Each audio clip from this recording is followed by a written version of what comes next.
Mon souci, c'est que si je chute, si je tombe, je ne peux pas me lever. J'ai l'incapacité de me lever seul. Je me souviendrai toujours, parce que j'étais en centre de rééducation, je posais la question au kiné de m'apprendre à me relever au cas où je chuterais. Et leur réponse a été unanime. Le jour où tu tombes, Laurent, t'appelles les pompiers parce que tu ne pourras pas te lever tout seul. Bonjour à tous, bienvenue dans cette nouvelle vidéo. Je suis polytraumatisé sévère et amputé. Et donc sur mes 4 membres, c'est-à-dire que sur les 2 jambes et les 2 bras, je n'ai qu'un seul qui fonctionne, c'est le bras gauche. Je vous mets au défi, mettez-vous au sol, essayez de vous relever juste avec une jambe, sans l'aide des appuis de bras. Je vous mets au défi.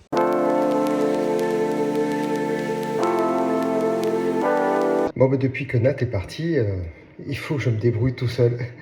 Heureusement que j'ai encore des notions de cuisine quand on avait fait de ma période de ma vie, en fait. Eh oui, parce que si vous ne le savez pas, j'ai travaillé dans un restaurant. J'ai fait pas longtemps dans un restaurant. J'ai fait 1 année. Et ensuite, j'ai eu, avec Nat, on a eu un snack pendant 4 ans. 4 ans sur le bord de plage à Palavas-les-Plots. Ça a été une des pires périodes de ma vie. Mais c'était quand même pas mal. Ça a été très compliqué, très dur, mentalement, psychologiquement. Mais il reste encore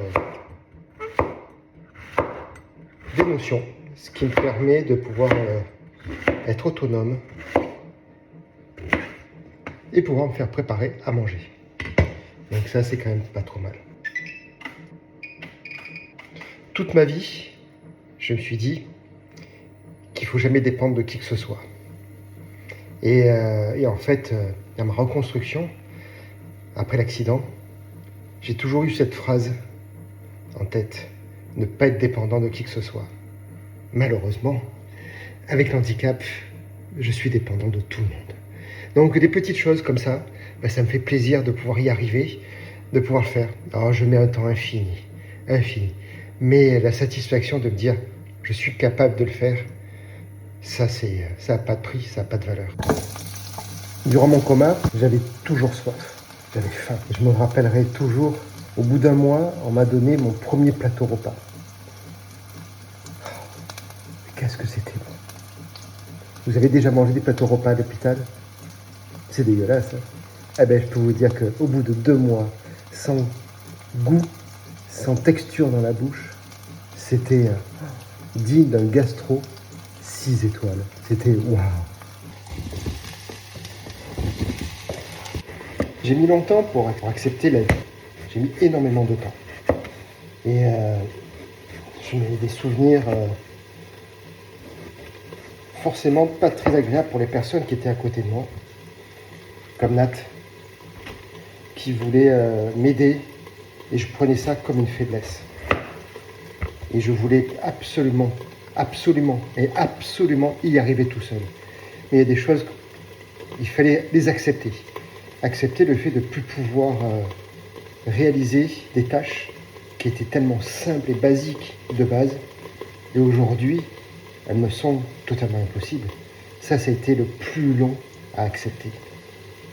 J'ai dû frustrer pas mal de personnes de mon entourage par rapport à ça. Vouloir venir en aide et refuser cette aide. Je suppose que ça a été très compliqué pour l'entourage. Mais pour moi, c'était nécessaire pour pouvoir arriver aujourd'hui à tailler mes aubergines et préparer mon repas. Dites-moi vous aussi, vous acceptez l'aide des autres ou vous êtes comme moi, vous refusez en vous disant « je vais y arriver ». Aujourd'hui, ça fait bientôt 6 ans que j'ai eu mon accident, 6 ans où je suis arrivé dans l'état actuel. Il m'a fallu 6 ans pour accepter que j'ai pas été des fois très sympathique, des fois très logique. Mais le tout, c'est d'accepter. Accepter la situation et faire le point sur soi et se dire qu'au final, qui avait tort, qui avait raison? Personne. L'expérience actuelle, Nat est parti pour 1 semaine, me laissant seul à la maison. et je dois me débrouiller tout seul. L'expérience est de savoir où sont mes limites et savoir si on est capable de vivre l'un sans l'autre aussi. Très compliqué pour Nat. La séparation me rappelle toujours le moment où j'étais, moi, à l'hôpital et elle à la maison. Cette période a duré 1 an et demi. Aujourd'hui, je suis capable de réaliser cette petite ratatouille uniquement parce que j'ai adapté la cuisine dans la maison à mon handicap. Ça a été essentiel. Ça a fait partie des premières réflexions lorsque je suis sorti de l'hôpital, que je suis arrivé à la maison. À la maison, je ne peux avoir comme surface de vie uniquement que 40%, voire 30% de la surface totale. Tout le reste ne m'est pas adapté. Je ne peux pas y accéder. C'était déjà ça, la première chose à accepter. Ne plus pouvoir vivre dans ta propre maison de la même façon avant ton accident et après. Ça, c'est très dur à accepter. Du coup, la réflexion a été d'adapter la cuisine par rapport à mes besoins. Je peux prendre des appuis de partout pour ne pas perdre d'équilibre, me tenir à la bonne hauteur par rapport à mon bras droit. Je ne peux pas lever le bras. Donc, être comme si j'avais une béquille pour me stabiliser et pouvoir transférer des choses d'un plan de travail à un autre. C'est primordial pour moi et au moins ça me permet d'être un peu plus autonome. Si je peux faire, on va dire, 20% des choses de la cuisine, c'est déjà énorme, énorme. On m'a demandé comment je faisais pour avoir une telle force, une telle capacité à me reconstruire par rapport à tout ce que j'ai vécu. Si vous voulez savoir d'ailleurs ce que j'ai vécu, je l'ai écrit, c'est sur des livres. Donc ça, vous le trouverez dans le descriptif, vous aurez un lien. Par rapport à ce que j'ai vécu, je suis parti du principe que je n'avais pas le choix. Que si je voulais continuer à vivre, j'avais 2 solutions. Ou soit rester assis sur mon canapé à attendre que les heures passent, les jours passent, et que mon dernière heure arrive. Dans ce cas-là, quel est l'intérêt de m'être fait revenir à la vie? Je ne sais pas. Ou décider d'avoir cette chance de vivre une deuxième vie. Et j'ai décidé de prendre la deuxième solution. Prendre la chance que l'on m'a donnée, l'opportunité que l'on m'a donnée de revenir à la vie. Maintenant, la question est, pourquoi est-ce qu'on m'a donné cette opportunité? Est-ce que j'ai un message à transmettre? Est-ce que j'ai quelque chose à terminer? Pourquoi? Pourquoi? Je ne sais pas. Je ne sais pas. Si tu as une petite idée, dis-le moi. Écris-le moi dans le commentaire, ça m'intéresse. Donc, ce côté je peux pas. Donc le projet initialement était le voyage. Je dis bien initialement parce que, en fait, je ne sais pas si c'était réellement le projet, mais c'était un besoin. Je voulais sortir de ces 4 murs, de cette chambre blanche, aseptisée de l'hôpital. Je ne voulais plus avoir comme vision de l'extérieur cet écran de télé et cette fenêtre qui me donnait sur un bâtiment. Le cadre était chouette, le personnel était génial, mais je me sentais en prison, je me sentais prisonnier. Alors, j'ai cru qu'il fallait que je voyage. Et à partir de là, mon ambition a été de tout mettre en place et de me prouver que j'étais capable de voyager. 4 ans et demi après, je peux dire, contre toute attente, qu'il est possible de voyager. Tout ça demande de la volonté, bien sûr. Mais c'est possible. Et pas facile, tous les jours, c'est pas facile. Mais chose que j'ai réellement compris, c'est que je suis capable de voyager, mais pas tout seul. Je suis incapable de pouvoir exécuter à 100% toutes les tâches durant un voyage. Que ce soit en véhicule aménagé, que ce soit à l'hôtel, que ce soit chez l'habitant, que ce soit en train, que ce soit en avion, que ce soit en voiture, je ne peux pas tout faire. Je peux réaliser que 20% des tâches. Transporter une valise pour me mettre dans le coffre? Je ne peux pas. Conduire? Je peux. Courte durée, petite distance, avec des pauses. Prendre un logement? Bien sûr que je peux. Internet, ça nous facilite la vie. Il suffit de réserver sur Internet, bien cocher les petites cases. Appartement, logement, chambre, adapté, handicap. PMR, personne à mobilité réduite. Eh bien, ça fait partie des premières expériences. C'est pour ça qu'on a opté sur le véhicule aménagé. On est aussi bien chez soi que chez les autres. Ne pas être dépendant des autres. Vous vous rappelez ce que je vous ai dit? Ne pas être dépendant des autres. Et en fait, je me suis aperçu que dans la majorité des cas, on avait des chambres, des appartements, des logements qui n'étaient pas adaptés. La norme PMR sur les sites de réservation ne correspond pas réellement à l'handicap de chacun. C'est juste une généralité et pouvoir mettre la petite phrase logement, appartement, adapté, handicap. Mais bien souvent, je me suis retrouvé dans la difficulté d'avoir une pièce, un appartement inaccessible en fauteuil parce qu'il y avait des marches, une salle de bain inaccessible parce qu'il y avait une douche avec des marches et l'entrée trop étroite pour rentrer avec un fauteuil, des chambres avec des lits trop bas, je ne pouvais pas m'asseoir ni me lever, des toilettes trop bas, je ne pouvais pas m'asseoir ni me relever. Bref, c'est pas été toujours évident. Et celle-ci, on a mis une croix dessus. Véhicule aménagé. Là, il est pourri. Là, il est mieux. Véhicule aménagé.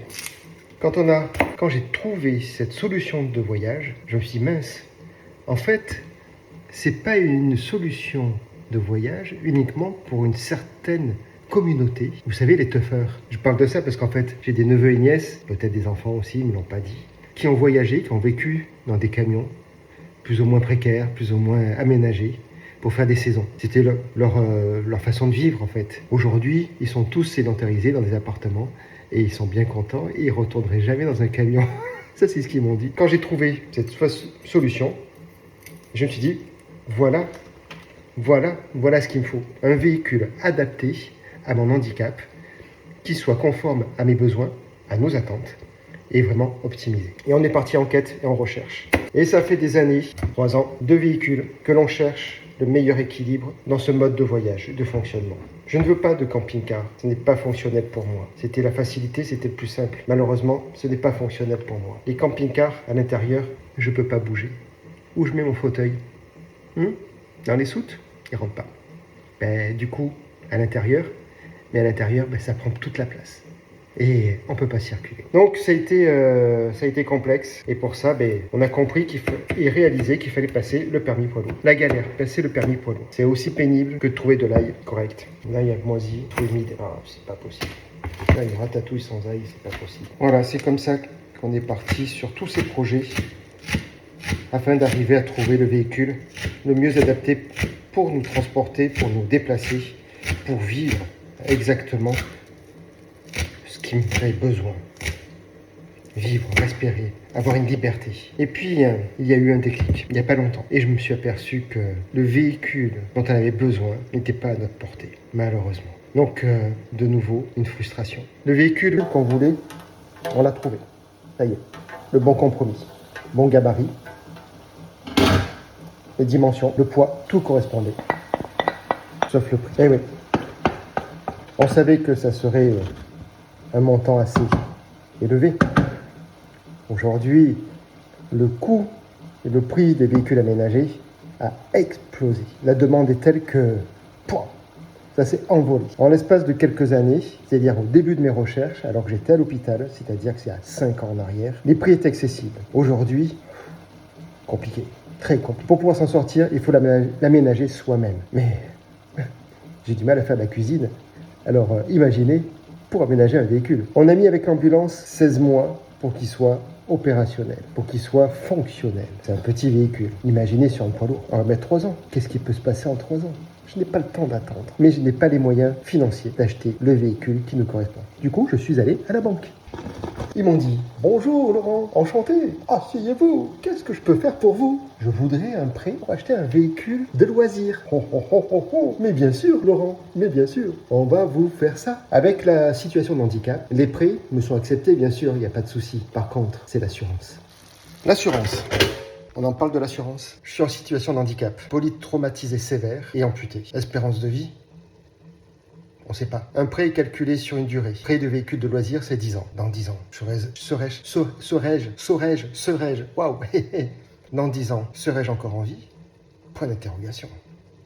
Eh bien, l'assurance se pose bien sûr cette question dessus. Et si jamais je meurs entre-temps, si jamais je venais à disparaître, il faudra bien que quelqu'un rembourse le prix, l'assurance. Donc l'assurance, elle dit, cette personne est une personne à risque. On va lui taper dessus pour pas qu'il fasse le prêt. Ou alors pour pas que ça nous coûte beaucoup d'argent. Mais du coup, l'assurance, c'est 3 fois le prix de la mensualité de remboursement. Donc au final, c'est impossible. Et ben voilà. Du coup, ça n'a pas été bien. C'était pas fonctionnel. C'était pas viable. C'était pas possible. On a dit que ce serait pas pour l'instant. On avait d'autres priorités. Mais la priorité, c'est quand même le voyage pour moi. Et la grande question, du coup, ça a été... pourquoi en arriver là et se retrouver devant un mur? Il doit y avoir autre chose. Il y a une solution. D'où ce nouveau projet. Le nouveau projet, il est que sur le terrain, et on va bien sûr s'occuper de ce que l'on a à faire sur le terrain. Et puis, on va voir si l'avenir nous sourit. Donc, le nouveau projet, ce n'est pas tout recommencer. Hein. Non, on continue ce qu'on a mis en place. En fait, c'était juste une mise en place. Maintenant, une fois que la mise en place a été faite, il faut avancer. Et pour avancer, il faut que je vous explique qui je suis, d'où je viens, que tout ce qui a été fait jusqu'à maintenant, rien n'est anodin. Où est-ce que ça va nous mener? Je ne sais pas. Mais j'espère qu'au fur et à mesure, j'aurai des réponses et sachez que je vous les partagerai. En tous les cas, Nat est parti. Quoi qu'il en soit, je suis seul. Actuellement, je suis seul à la maison dans cette nouvelle expérience. Nat est à Montréal, au Canada, au Québec, dans la région du Québec. Et je ne mourirai pas de faim. Je suis aux Oliviers, donc seul, à m'occuper un peu du terrain. Enfin, je fais pas grand-chose en fait, à part me promener, aller droite à gauche, vérifier, contrôler, regarder si tout va bien. Mais compliqué pour moi d'être tout seul en fait. Je m'aperçois qu'il y a énormément de choses que je ne peux pas faire. Sans Nat, sans la présence de Nat, sans la surveillance de Nat. En fait, j'ai le risque de chuter en permanence. La problématique, c'est que la dernière jambe qui m'est valide, elle est tellement fragilisée, tellement fragile, que je peux pas, j'ai interdiction de mettre mon poids dessus. Donc, se relever, ça veut dire que je mettrai tout mon poids dessus. Et là, il y a risque de casse complètement. C'est pour cela que je fais extrêmement attention. Et lorsque je viens aux oliviers, je viens au terrain, je prends les chiens pour les faire courir automatiquement. Et je fais vraiment très très attention à ce que je me sécurise en fait, tout simplement. Hein. Donc ça, c'est la première contrainte, la première problématique que je rencontre en étant avec mon handicap. Et le fait de me dire que être seul, c'est complexe, très complexe. Alors c'est pas parce que Nat est au Canada qu'elle profite de sa fille qu'on a mis en suspens Maggie. Non, du tout. C'est vrai que ça fait quelques vidéos où on n'en parle pas. Tout simplement, c'est que tout seul, je peux pas faire grand-chose dans l'ambulance. Un peu compliqué. Donc du coup, là aujourd'hui, j'ai réfléchi. Voilà, j'ai réfléchi beaucoup de choses pour faire la galerie là-haut. Donc pour pouvoir poser les panneaux solaires. On vous avait dit qu'on devait voir un aménageur qu'on avait déjà repéré, avec qui on avait été rentré en contact. Ils sont adorables. Et malheureusement, on ne fonctionnera pas avec eux. Non pas par rapport à leur travail, non pas par rapport à ce qu'ils nous proposent. Juste sur le fait que c'est pas dans notre budget. Non, ça correspond pas à notre budget, ça correspond pas du tout. Ça passe pas, quoi, tout simplement. Donc, pris décision de faire nous-mêmes. Et j'ai peut-être trouvé la solution. Une solution. Donc ça, je vais prendre des mesures. Et puis, je vous dirai, tout au moins, vous verrez par la suite si ma solution fonctionne ou pas. Et si ça fonctionne, ça pourrait intéresser nombreux d'entre vous. Parce que j'ai plus beaucoup de mobilité, mais j'ai encore pas mal d'idées. Ouais. Je sais pas si vous avez fait voir, mais on a retrouvé un vieux placard d'origine de l'ambulance, placard haut, et on va essayer de s'en resservir et de le remettre en état. Il est juste là, ici. Hop. Voilà. Et on va essayer de le remettre en état. Normalement, ça prend juste la largeur, la dimension qu'il y a au-dessus du panneau de contrôle. Donc ça va pouvoir nous permettre de faire des rangements supplémentaires en hauteur. C'est quand même pas mal. Allez, je vais prendre des dimensions de la hauteur. 44, 52. Ouais, je pense que 54, 52, on doit être bon. Pas facile de prendre les dimensions comme il faut, avec un bras et pas pouvoir monter à l'escabeau. Mais déjà, au moins, j'aurai on va dire, j'aurai une estimation approximative des dimensions dont j'ai besoin. Allez, je vais prendre la largeur. J'ai pris des petits assauts pour essayer de marquer.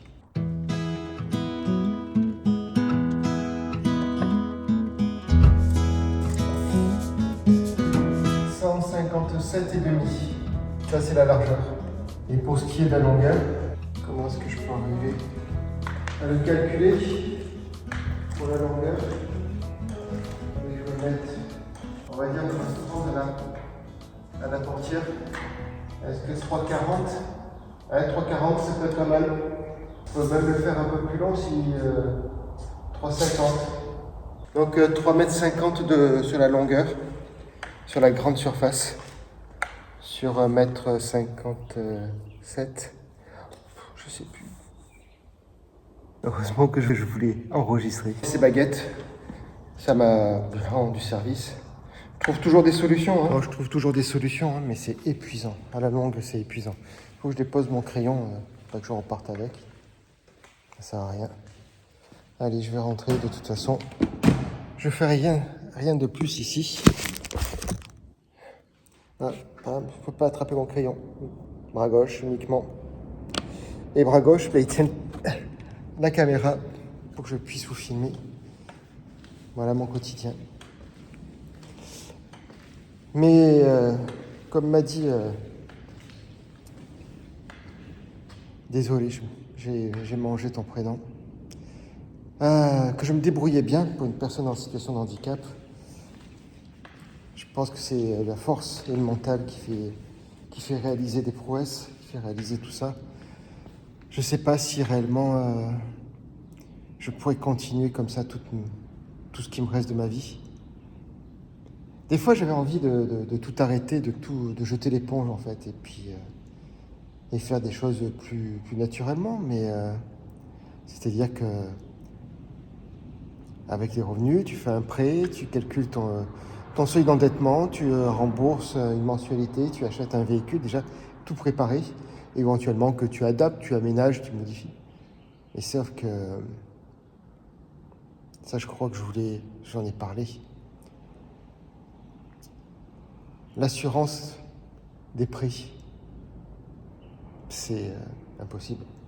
Donc on a fait avec Maggie, avec l'ambulance, où c'était dans nos budgets, on a pu acheter comme ça. On n'a pas eu besoin de faire de prêt. On aménage au fur et à mesure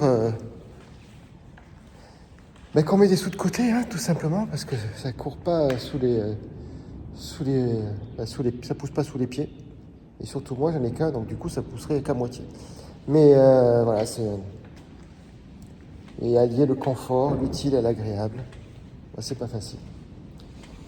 La vie n'est pas facile. La vie n'est pas facile. Allez, j'éteins. Encore une autre façon pour éteindre. Et ouais, il me sert à tout. Un jour, je vous raconterai tout le côté judiciaire. Oh, il y en aurait des choses à dire. Il y en aurait des choses à dire. Mais ça prendrait plus que... Soyez dans la figure.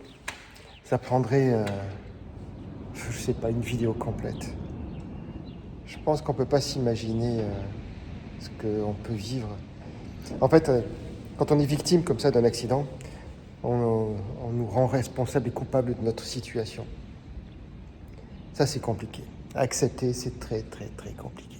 Il faut passer outre.